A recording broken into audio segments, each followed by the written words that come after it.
Dear valued customer, would you like to discover a shortcut to reconnecting with your deep, abiding inner core of calm and serenity?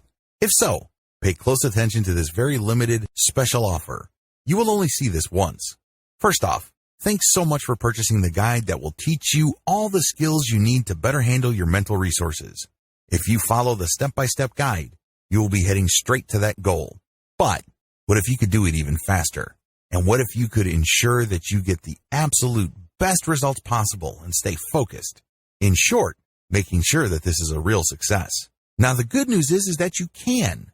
For a limited time, you can get access to the video upgrade to the guide you just purchased at a very low price. This powerful upgrade will make it easier to get started and stay committed to your ultimate goal. Just to be clear, this is an exclusive upgrade for customers only. Why do you need to upgrade to the video version of the Art of Meditation guide? Did you know that most people learn a lot faster when they see something being done on video other than just by reading about it? That's because most people out there are visual learners. How do you normally learn the best? Although the guide you just purchased gives you a step-by-step approach to meditation, experience tells us that it requires learners to pay very close attention to the details to get the best results possible. If you miss any of the most important details or do things the wrong way, you may miss out on the fullest benefits offered inside the guide. For that very reason, I've put together a video version to make it easier to get positive results quickly. The video version of the guide you just purchased will help you avoid missing any important key details that you might miss by only reading the guide. Stay focused and accountable, and follow through and make sure you get ongoing results. Ensure that the work you put in now keeps on giving you benefits long into the future. Introducing the Art of Meditation video course. Are you ready to learn all the skills you need to reconnect with your deep, abiding inner core of calm and serenity a lot faster? If the answer is yes, click the link below. Of course, you're probably wondering how much this is going to cost, right? First off, cost is the wrong word. This upgrade is an investment that will pay for itself many times over. This is the next best thing to having an expert on the subject right beside you, showing you how it's done. Of course, hiring an expert would easily set you back hundreds of dollars. Luckily, you're not going to have to invest anywhere near that today to get the next best thing. Not only will you avoid many of the most common mistakes that people make when trying to deal with stress, anxiety, and the daily strains of modern living, you'll notice immediate positive results in your achievements. And it's about to get even better. When you upgrade today, you'll also get this exclusive Fast Action bonus. Fast Action bonus, high-quality MP3s of the entire video version of the training, valued at $27. Don't have time to watch videos? I'm also providing you with 10 MP3s that you can use while you're on the go. Listen to them in the car, at home, or even at the office. All day, every day. And here's what's really great about this. You don't have to decide anything today. You get a full 30 days to go through the video training and decide if this is really for you. If for any reason, or no reason at all, you're not 100% satisfied with everything you get inside, simply let me know, and I'll refund every penny of your tiny investment. No questions asked. Here's how to get instant access to the video version today. Simply click the link below, enter your information, and you'll get instant access to the entire video training version, plus the Fast Action bonus MP3s. But please don't wait. You must grab this right now. In fact, if you close this page, you may never have the opportunity to upgrade to the video version of this ever again at an investment this low.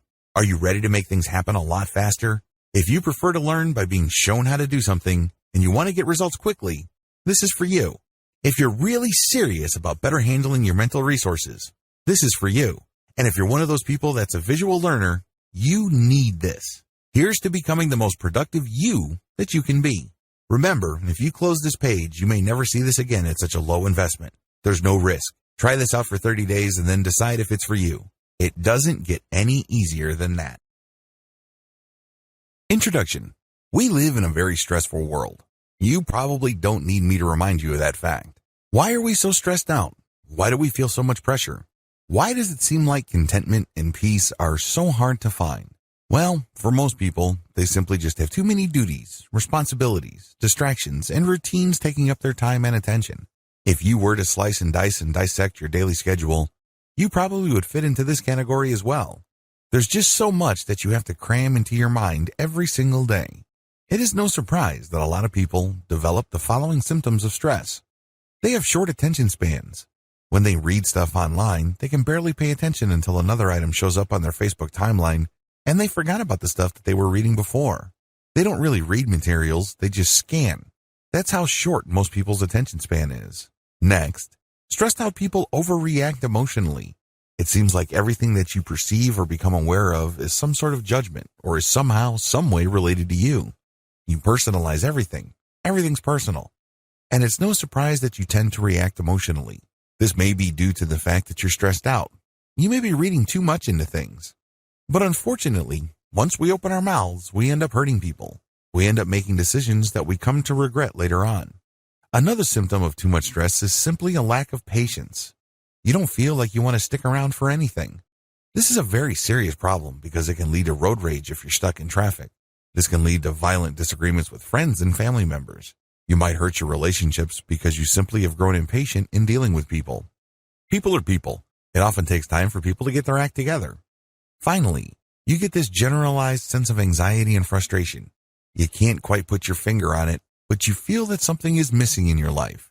You feel that something is just not right. Not surprisingly, it's very hard for you to find peace and contentment.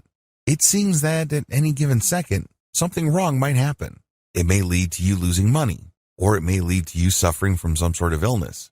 Whatever the case may be, something's off. Something's not right. Rarely do you feel that if your world is perfect. It is no surprise that, given these symptoms, the Western world suffers from several systemic dysfunctions. In the Western world, there are high divorce rates. Too many people quickly conclude that their marriage is simply not worth saving. So this blows up the divorce rate. People are just not that patient with their relationships. Another symptom involves the high levels of drug use. This is particularly deadly in the United States because of the current opioid epidemic gripping that country.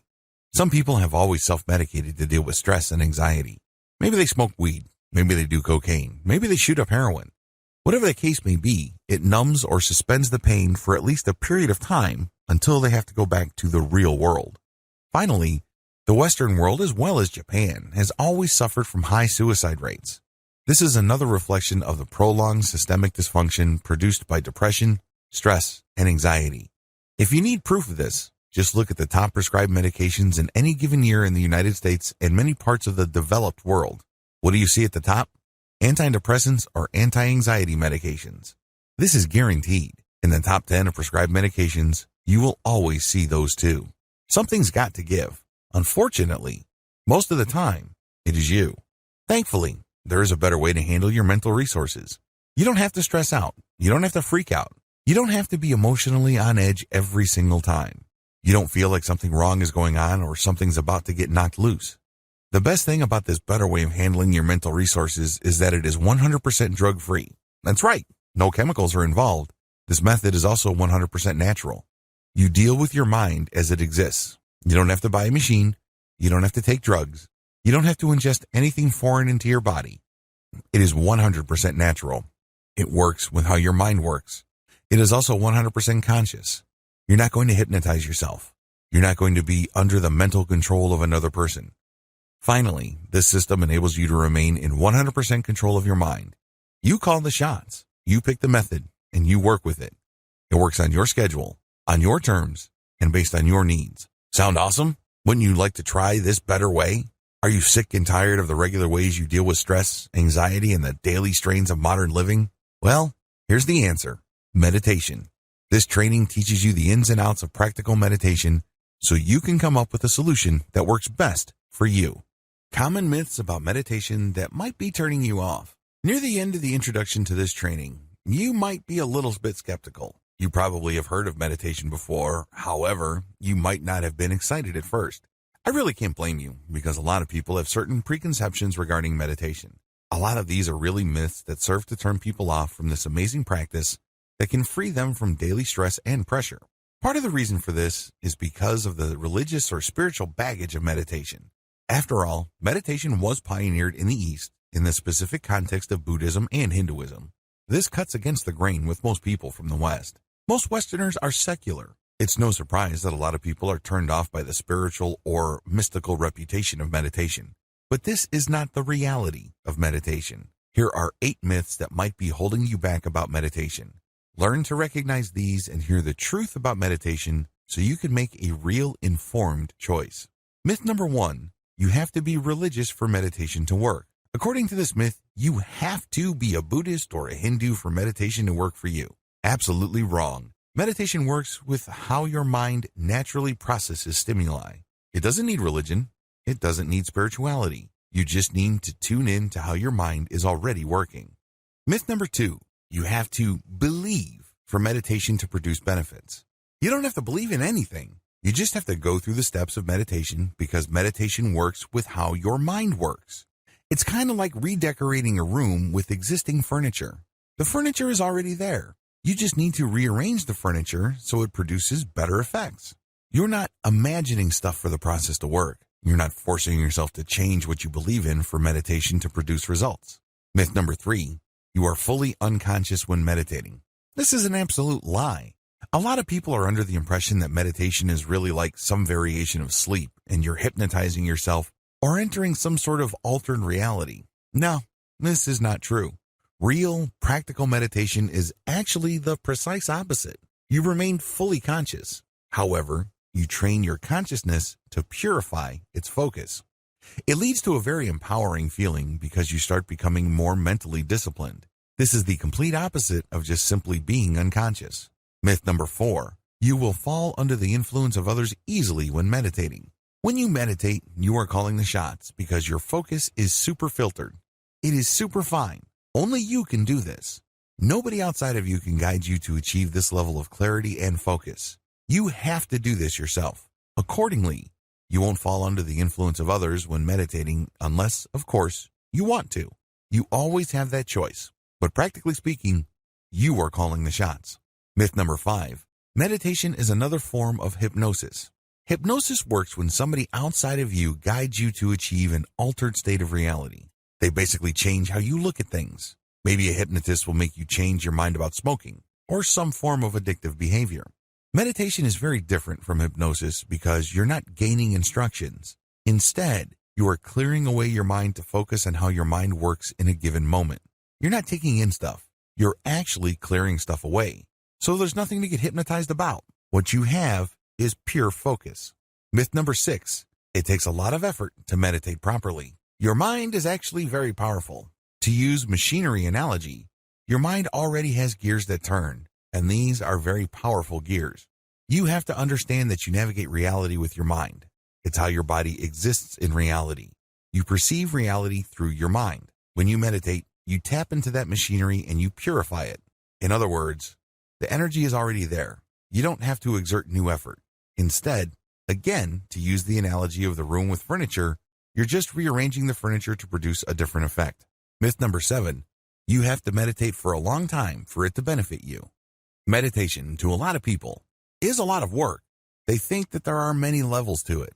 Well, people who think that way are being confused by the traditional religion or spirituality that surrounded meditation because Buddhists think in levels.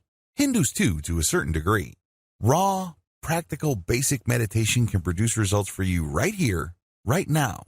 Since your goal is not to attain some sort of mystical enlightenment, but to just live in the present moment and focus your mental energies, the benefit is almost immediate if you do it right. Myth number 8, people who meditate are gullible. This really is a slam against people who are looking for natural and self-controlled ways to deal with stress. This is an insult. The truth is, even if you are the most skeptical person in the world and you really have a tough time believing anything, if you just focus on the mental processes that you are already engaged in and direct it to a more natural alignment, you don't need to be persuaded of anything. It just works on its own. All of the 8 myths above will trip you up. Learn how to spot them in terms of your belief system. Let me tell you, what I'm going to teach you about meditation will not benefit you in the least if you hang on to any of these myths. Get out from under them and start enjoying the benefits you've been looking for. You need to start with as clean of a slate as you can. So make sure you go through your personal, mental, and attitude laundry list and clear out any of the myths above or anything related or similar enough to these myths. Otherwise, meditation may not work out for you. Meditation in a nutshell. What is meditation? We've already established in video 1 that it is not some sort of metaphysical, spiritual, or mystical state that you enter. It's definitely not some sort of attempt to achieve some sort of alternate reality or navigate some sort of spiritual truth. Instead, Meditation works with how your mind already operates. The bottom line is, if your mind did not have a self-correcting system to achieve some sort of balance or some sort of inner peace at some level or another, you would have gone crazy a long time ago. That is the bottom line.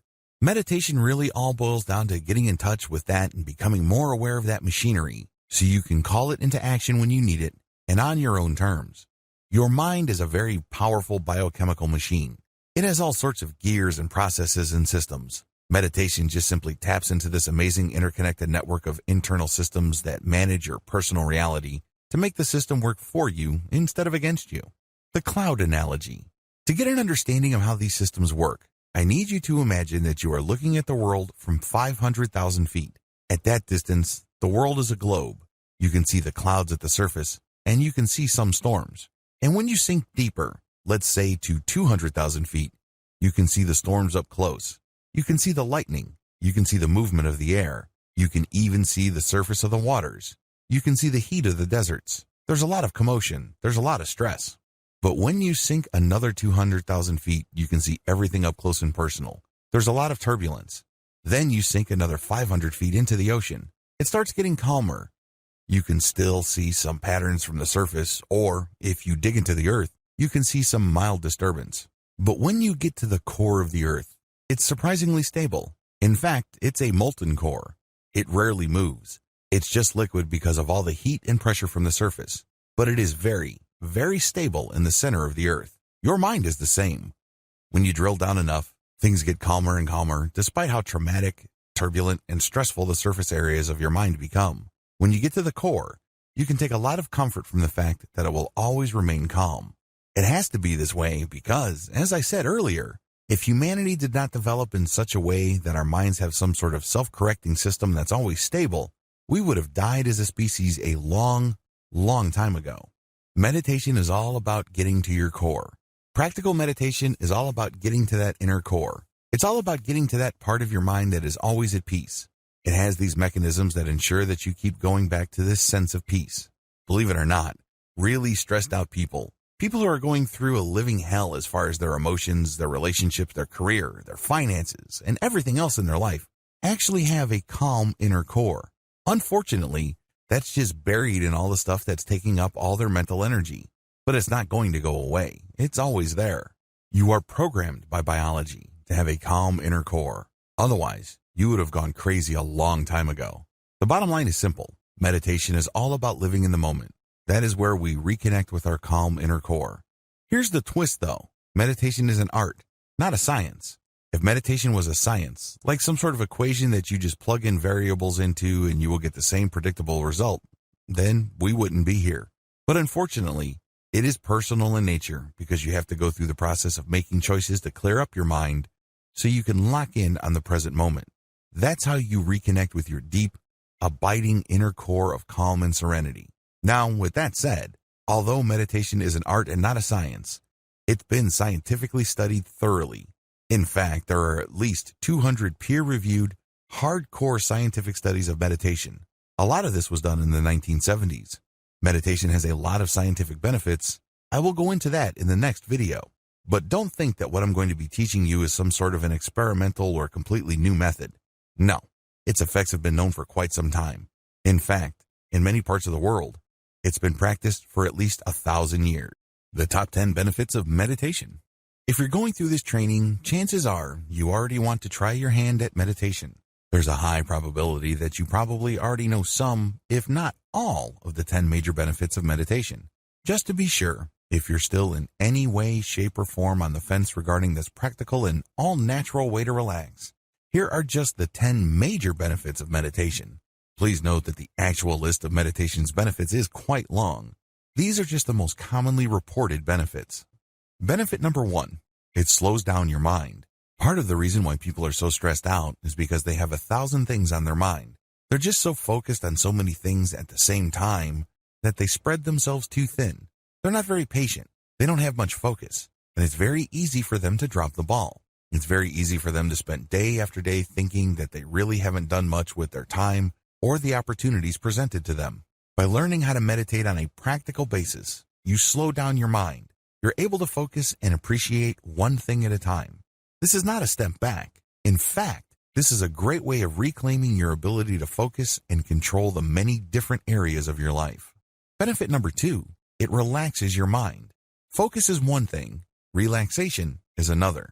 Please understand that these are two totally different things. You can be focused on something that really stresses you out and take care of the problem. However, once the issue is done, you may still be tightly wound up.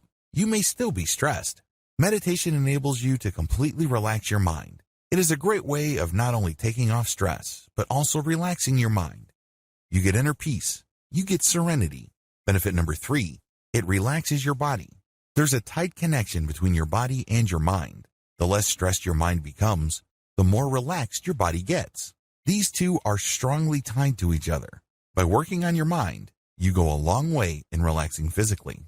Benefit number 4, you gain perspective. Part of the reason why people are so stressed is because they think that they're jumping from one emergency to another. They are literally caught in the end of the world every single crisis. It's as if they're putting out one fire after another. Well, it turns out that most, if not all, of the things that you're stressed about are nothing to stress out over. In the big scheme of things, they are really small potatoes. When you adopt a daily or consistent meditation practice, you get to see the big picture. Gaining perspective enables you to achieve some level of inner peace. Benefit number 5, you create distance between your emotions and your perception. One of the most common symptoms of stress is when everything seems to revolve around who you are, your personal value, and your goals in life. In other words, every small disappointment becomes a giant failure. When you don't agree with somebody else, instead of leaving it at a fairly shallow level, the disagreement becomes really personal. You really have a tough time letting go of your emotions. Well, when you learn how to meditate, you create distance between your emotions and perceptions. Just because you perceive certain things, it doesn't necessarily mean that you have to interpret things in a very emotionally negative way. The more you meditate, the calmer you feel. It doesn't have to be the end of the world. It doesn't have to be all about you. Life doesn't have to involve a tremendous amount of unnecessary drama. Benefit number 6, your focus increases in power. Where your focus goes, energy flows. Unfortunately, if you're stressed out, it's very easy for you to try to focus, but there's really not much power left. You can't muster the willpower needed to get stuff done, regardless of how much you think you've set your mind to something. At some level or another, something is tapping your energy. It's just leaking out of you, and you really can't, for the life of you, focus like a laser. When you learn how to meditate and control your mental processes, your focus grows in strength. You are able to target specific tasks with your willpower. When you do this, you become a more effective and productive person. Benefit number 7, your focus increases in clarity. Just as focus involves willpower, focus also involves clarity. Things start to make sense. Things fall into place. Unfortunately, if you're under a lot of pressure, it's easy to suffer from brain fog. Everything looks the same, everything is fuzzy, and it's hard for you to tell which is which. You don't even know what your priority should be or not. It is no surprise that regardless of how much focus stressed out people try to put on certain tasks, they can't get anything done. It's as if they try to impose their willpower to do certain things, but it turns out that they're doing the wrong things at the wrong time to produce the wrong results. They end up chasing their tails. When you meditate, your focus not only grows in strength, but it also grows in clarity. You start using your values as your filter as to what to focus on. This can have a tremendously positive result on your productivity as well as your sense that you are able to make things happen in your life. Benefit number 8, it lowers your blood pressure. In research study after research study, scientists have discovered that consistent meditative practice actually lowers blood pressure. This is a big deal because there is a cardiovascular disease epidemic in the United States and other developed nations. As people live more and more sedentary lives, heart-related issues are killing more and more people. If you meditate, you tend to naturally lower your blood pressure, and this can possibly prolong your life. Benefit number 9, it can speed up emotional healing. If you have a tough time forgiving people, by learning how to meditate, you can gain emotional distance from painful or anger-induced memories. Sooner or later, you are able to see things in perspective, and this puts you in a position to forgive. Now, this doesn't necessarily mean that if you meditate, you will automatically forgive people who you feel have done you harm. That will still be your choice. However, when you meditate, you start viewing things in perspective, and it's more likely that, if you want to, you can forgive and move on. This can go a long way in helping you heal emotionally. Benefit number 10, can bolster psychological repair. I wish I could tell you that all of us came from ideal childhoods. I wish I could tell you that we all had great pasts and that we've always hung out with great people and we've always had amazing times. It would be awesome if we all came from nurturing, loving relationships and families. Unfortunately, that's not true. There are a lot of us who have suffered psychological wounds and are having a tough time recovering. When you meditate, you tend to gain perspective. This enables you to put yourself in the position to start looking at the past as well as the present consequences of your past with a fresh set of eyes. If you feel that you've been victimized, if you feel that you've been harmed in the past, it doesn't necessarily mean that you have to continue looking at yourself the same way. Again, just like with speeding up emotional healing, meditation only puts you in this position. You still have to choose this benefit. This doesn't happen automatically. Keep the 10 benefits above in mind if you're still hesitating or feeling apprehensive about meditation. While it is a commitment, please keep in mind that in most cases, its advantages definitely outweigh whatever real or imagined disadvantages people may see with a meditation practice. Practical versus esoteric meditation. In the first video of this training, I outlined the common myths that tend to hold people back from adopting a personal meditation practice. It really all boils down to a sense that meditation is somehow, some way religious, mystical, or some sort of superstitious practice. We live in a very secular time. We'd like to believe that we are guided by reason and science. Given this context, it is entirely understandable why people have second thoughts about meditation. A lot of this really flows from the dichotomy between practical and esoteric meditation. Esoteric meditation is really the historic practice of meditation. In this context, meditation is practiced in connection with some sort of higher religious goal or some sort of mystical objective. If anything, meditation is not the centerpiece. Rather, it's just a side practice to what should be the primary goal, which is to attain some sort of enlightenment or some sort of spiritual release. Esoteric meditation. Esoteric meditation is rooted in Eastern philosophy. The whole idea of Eastern philosophy is that life is suffering or that there is such a thing as karma and eternal rebirths. The whole point of any kind of spiritual exercise is to gain a perspective that enables people to break out of this eternal series of birth, suffering, death, and rebirth. Meditation has historically been associated with this thinking because meditation is one practice that enables people to start seeing life from a completely different perspective. This would enable them to think, talk, and behave differently enough for them to break the pattern of karma or the attachment that keeps them trapped in that mystical circle of birth and rebirth. As you can tell, this involves a tremendous amount of religious and spiritual concepts. There is chanting. People who practice meditation in this context say Om, Om, or they use some sort of spiritual mantra. They also engage in yoga and other physical exercises that have spiritual connotations. Practical meditation. Practical meditation simply strips away all the esoteric, religious, spiritual, and mystical layers of meditation. Instead, it looks at the meditative practice based on the core mental processes that enable people to self-repair to such an extent that they do not go crazy. In other words, instead of dwelling on the surface differences, practical meditation goes to the structural components of the meditative act itself and strips away anything that is unnecessary. It also focuses on one non-religious, non-spiritual, or non-mystical goal, which is to achieve focus in the present moment. We're not even talking about peace. We're not even talking about some sort of inner serenity, harmony, and what have you. Although those emotional states and experiences can and do happen, practical and fully secular meditation is all about achieving some sense of mental clarity in the here and now. There's no past to worry about and no future to obsess over. The bottom line with practical meditation basically strips away all that is extra or historic and cultural about meditation. It goes to the basics. The basics really boils down to learning how to focus on the present moment. Nothing before, nothing after. It's all about right here, right now. Using that, we get a tremendous amount of benefits, as outlined in video 3. The SEAL Quick Stress Relief. Starting with this video, I'm going to lay out the different purely secular methods of achieving a meditative state. Now, a lot of people might argue whether these methods are classical meditative techniques. But as I've mentioned in video 4, we really couldn't care less about whether it's traditional, classical, or what have you. Instead, our focus is to learn the basic practical, doable techniques that enable people to focus on the present moment. This is the key to relieving stress and removing unnecessary life pressures. The first method I'm going to teach you is the SEAL Quick Stress Relief Method. This method was pioneered for the U.S. Navy SEAL program. SEAL stands for Sea, Air, and Land Teams. These are highly trained, mission-critical military units run by the United States Navy.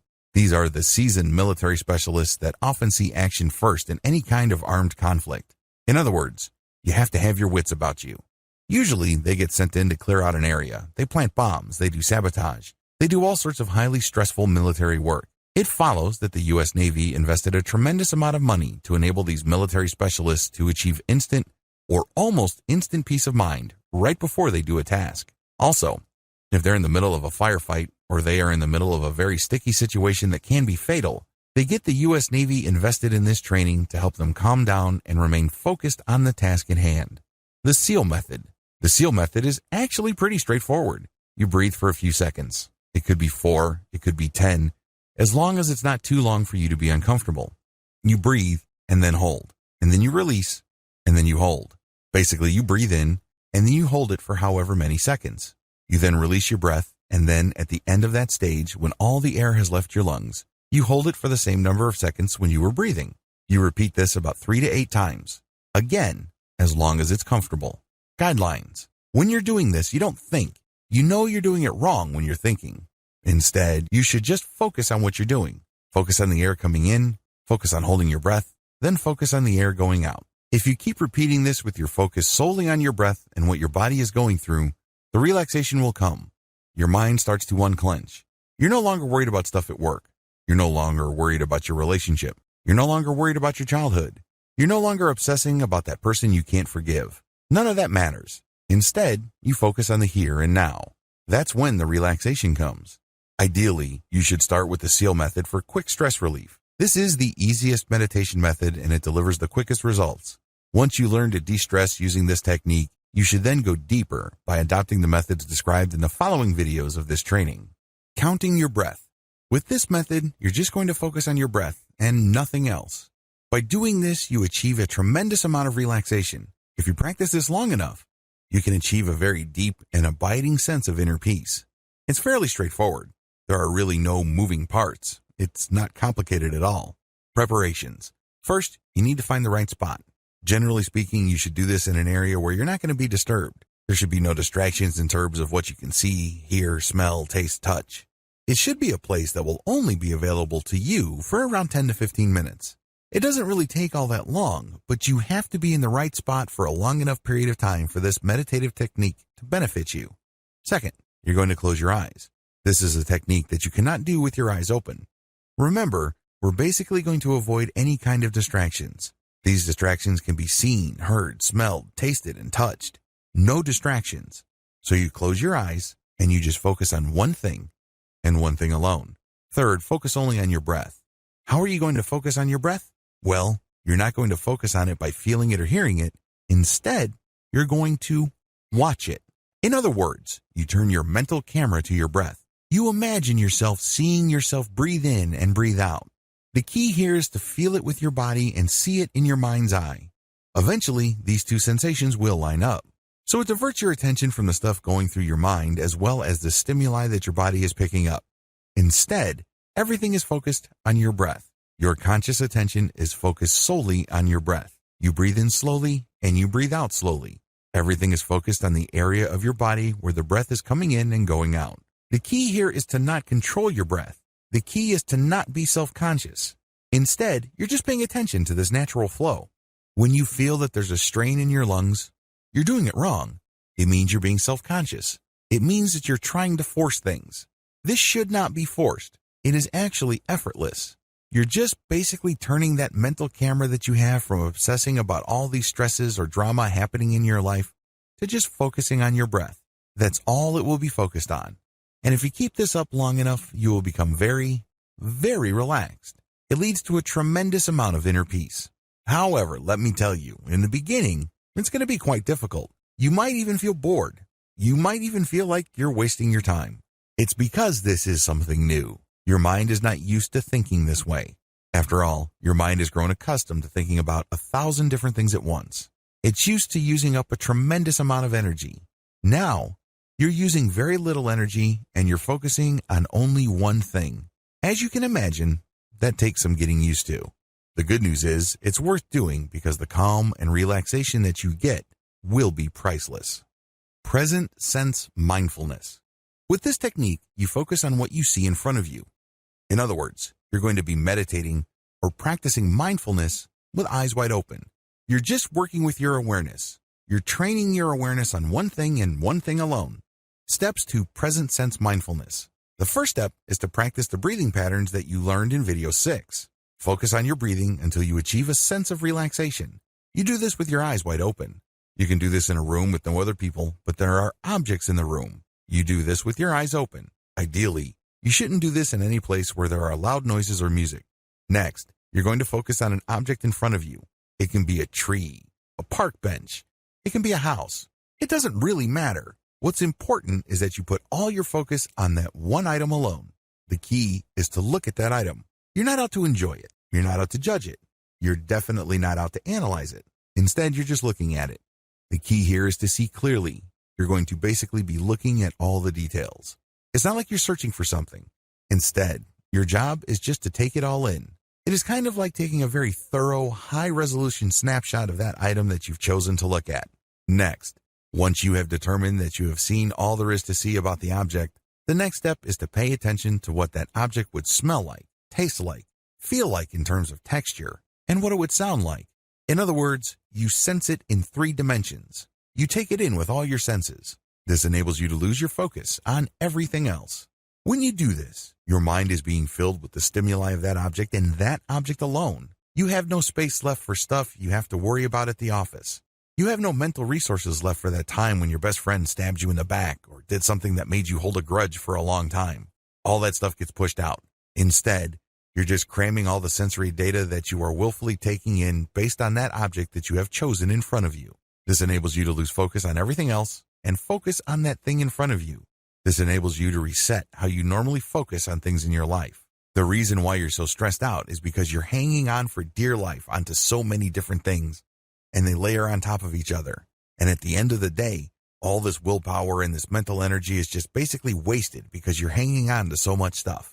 When you practice this meditative technique, you push a reboot button for your mind and let go of all that stuff that you're clinging to. And instead, you just fill it with the stuff that you take in and that you flush out. Eventually, this leads to mental hygiene because you will develop the mental discipline to zero in on an issue or a set of data for however long it takes to produce. Let's say at work or in an argument or even dealing with a relationship, and then let go.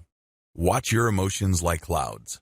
Once you have done the previous meditative practices, the next step is to meditate in such a way that you let go of emotional attachments. Let's get one thing clear. Part of the reason why we're all so stressed out and anxious is because our memories are not emotionally neutral.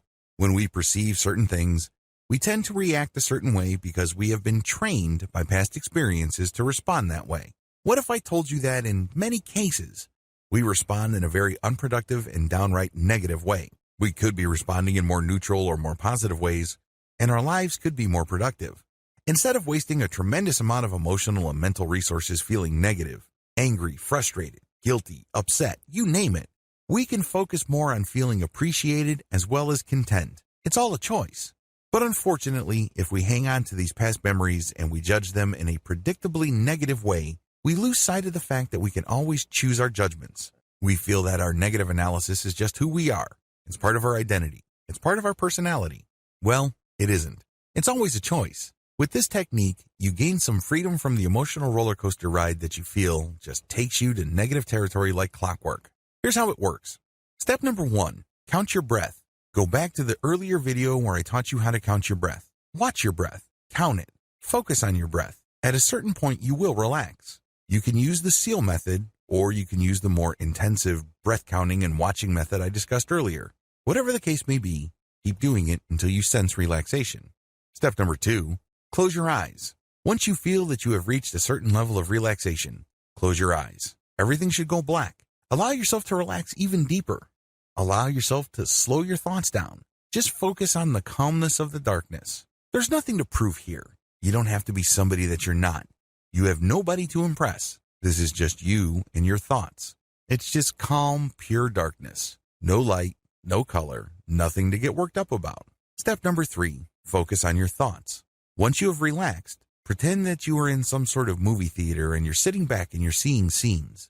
These are your thoughts. When you assume that perspective, you would realize that you're thinking a lot. If you're a normal person, a lot of mental images flash through your mind. In fact, we go through so many mental images, oftentimes we're not aware of them all. So sit back and just see your thoughts play out. Step number 4, make sure not to judge or analyze your thoughts.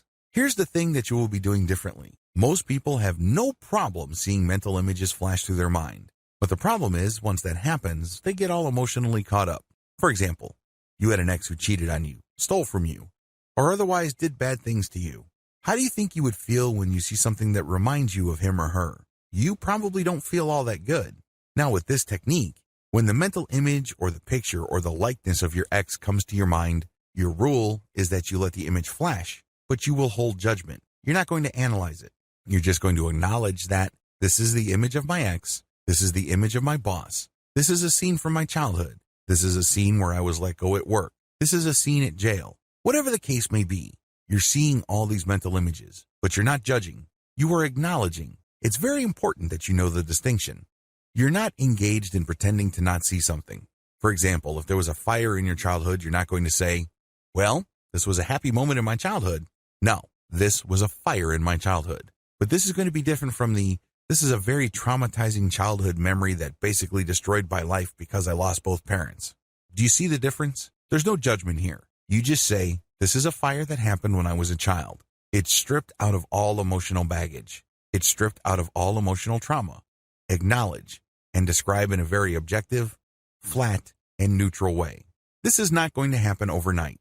If you are carrying around a very heavy weight, maybe child sexual abuse, maybe you were unjustly punished. Whatever the case may be, you just need to focus on what you see. Do not judge. Do not analyze. Just acknowledge it and then move on to the next step. Step number 5, let your thoughts pass like clouds. One of my fondest childhood memories involves me and my cousins just going up to this little hill, and for what seemed like hours, we would just lay back on the grass and watch the clouds pass by. My cousin would say, that's a bicycle. I would say, no, that looks more like a dog. There was, of course, no right or wrong answer. Everyone's entitled to their opinion. Every person's guess was as good as all others. It was a lot of fun because we were exercising our imaginations. We were, after all, just watching clouds pass by. There were countless clouds before them, and there will be countless clouds after them. They are here one moment and gone the next. I want you to do the same with your thoughts, but let them pass like clouds. Just like clouds, your thoughts just pass through. Let them pass. Don't deny them. Don't pretend they are something else. Don't argue with them. Don't bargain with yourself. Just observe the thought clouds honestly. In other words, when the mental image flashes, acknowledge it. For example, this is a fire that happened when I was 3 years old. This is an image of my parents about to leave for the United States when I was 3 years old. Whatever image you have from the past, strip it of all emotional judgment or analysis.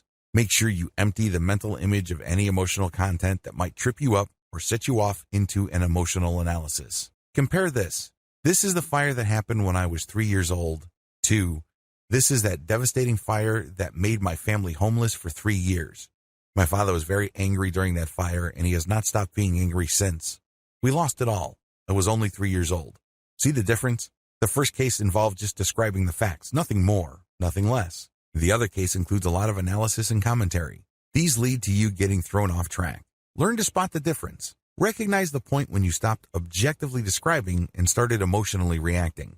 It doesn't make it any less real, mind you, but you're just acknowledging it because we're not engaged in self-delusion here.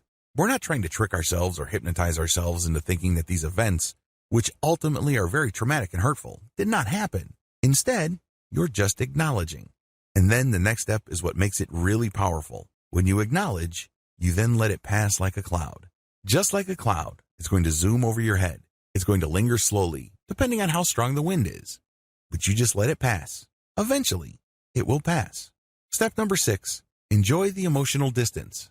When you repeat this over several weeks, you start noticing emotional distance. Mental images, memories, or what have you, that used to throw you off track no longer do. Maybe there was a memory that used to make you cry like you were on autopilot. Now you don't do that. You just say, well, that happened to me when I was 4 years old and my housekeeper was in that memory. Then you let it pass. Well, that happened to me and my boss said something and I was let go and I found another job.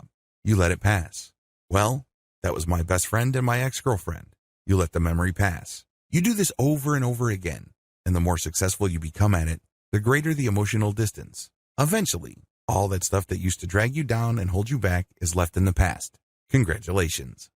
Meditation best practices. Meditation is like working out. When you work out, you put a lot of stress on your muscles. That's how they get bigger. That's how they get leaner. That's how they get stronger. The same applies to your mental muscles, because that's what meditation is. It's a mental workout. Physical muscles get soft if you don't challenge them or you don't put pressure on them. With meditation, you're going to challenge and put pressure on your mental muscles.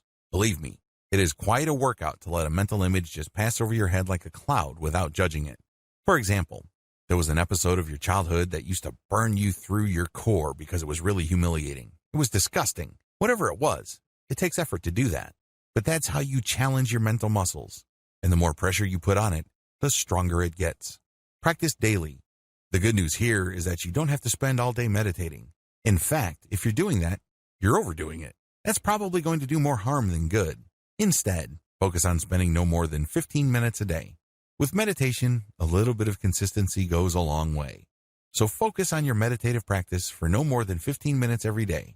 15 minutes is plenty. Associate your meditative state with certain stimuli. This is for advanced students. Usually, by this point, it will probably take months, if not years. But most people, if they're consistent, will reach this point. When you perceive any new stimuli, allow yourself to focus on your meditative state. You're basically linking the meditative state of peace, calm, inner serenity, and harmony with stimuli that normally upsets you. For example, if you work with an ex, it can be quite uncomfortable, awkward, and frustrating. This person broke your heart, this person cheated on you, or you're embarrassed because it didn't work out. Whatever the case may be, it's going to be very hard to handle that stimuli. After you've meditated and you've gained some emotional distance, allow yourself to look for that stimuli and link it with a meditative state. In other words, you are replacing the stress, discomfort, and embarrassment that you normally feel when you perceive that stimuli.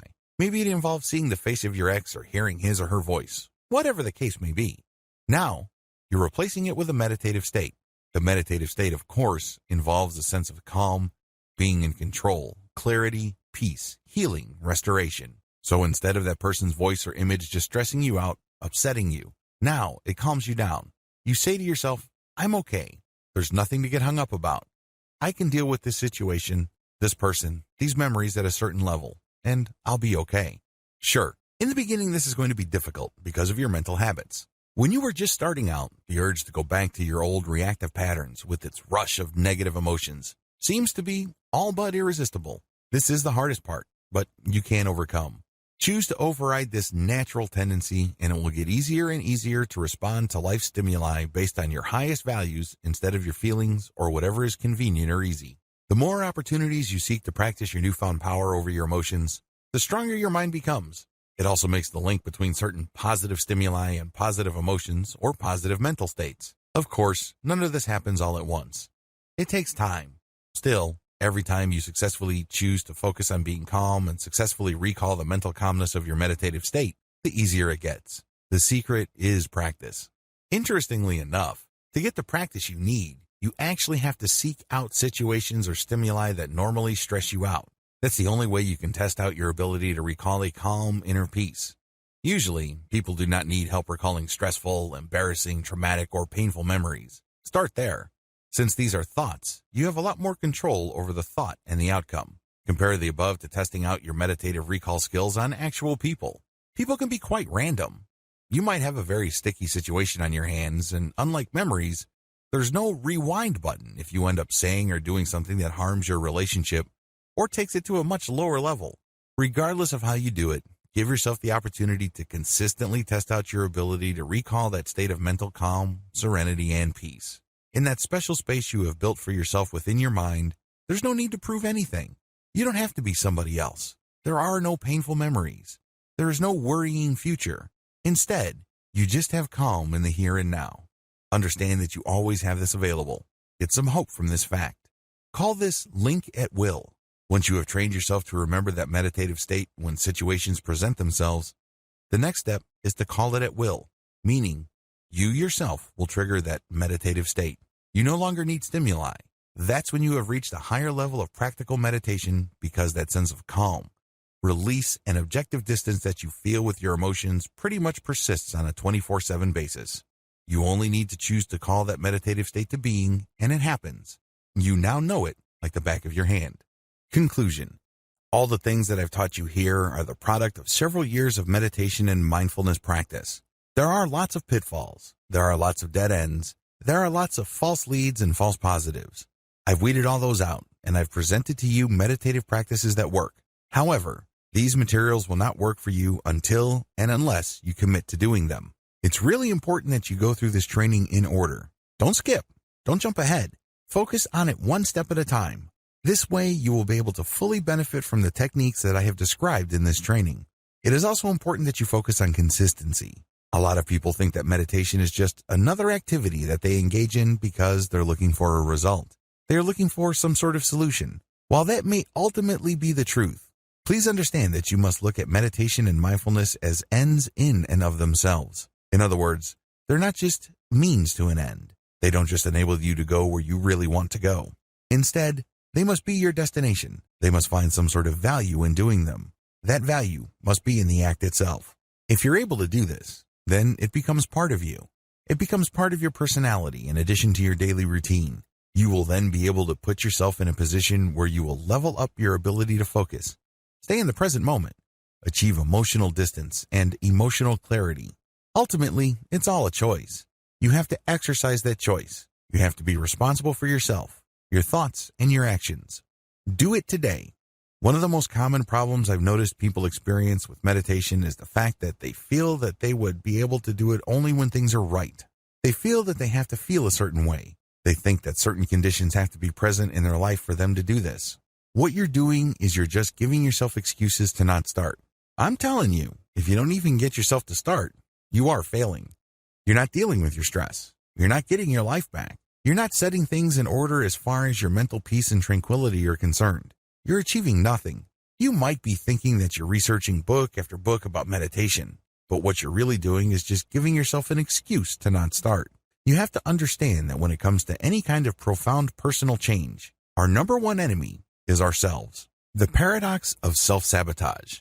I know it sounds kind of weird. You know how frustrated you are. You know that you feel that something is missing in your life. You know that you're not fully content. You understand that meditation can help you achieve some sort of balance. You understand that meditation can lead to a greater sense of inner peace. Why in the world would you want to get in the way of that? Why in the world would you want to sabotage that? Well, it's actually quite simple. We're all creatures of habit. We get accustomed to things. We grow attached to things. Once you do things a certain way and you think about things a certain way, you feel that you're stuck in that pattern. You feel that you're not capable of going outside of that pattern. I know it sounds weird, but you know that you're not really all that happy. But ultimately, at some level or another, most people would rather deal with the devil they know rather than roll the dice and take chances with something better. They know they're not happy. They know that things could be so much better, but they're afraid of trying something new. These are the issues that you have to confront with. They will crop up sooner rather than later. I share them with you and I shine a light on them at this point in the training so you can spot them a mile away. Understand that when you start bargaining with yourself about why you should not meditate at the appointed time, you're basically giving in to this. This is all too predictable. This is to be expected. Now that you know that you're going to be playing all sorts of games with yourself, stick to your resolve. Stick to the game plan. Understand that there's a lot at stake. You're trying to get your life back. You're trying to gain control of your emotional and mental processes.